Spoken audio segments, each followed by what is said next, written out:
How's it going? I'm here for day 34 of Fergal Tune a Day for 2019. Today I'm going to play a tune that was requested by Charlotte Zhou, who is a piper, I believe, from China, and she's looking for this slide that I recorded in 2002 on an album called A Flying Start with a great friend of mine, Paul Moran.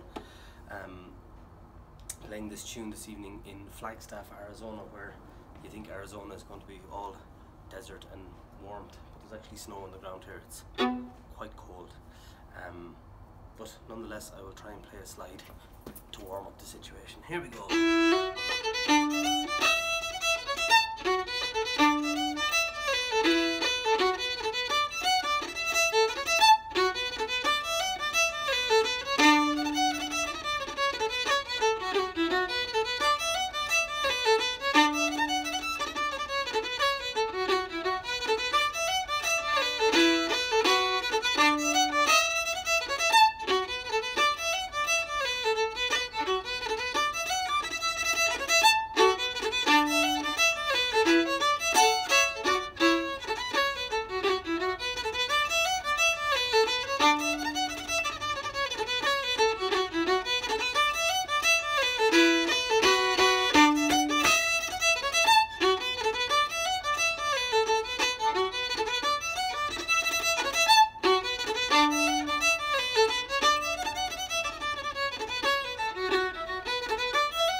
See you tomorrow for day 35.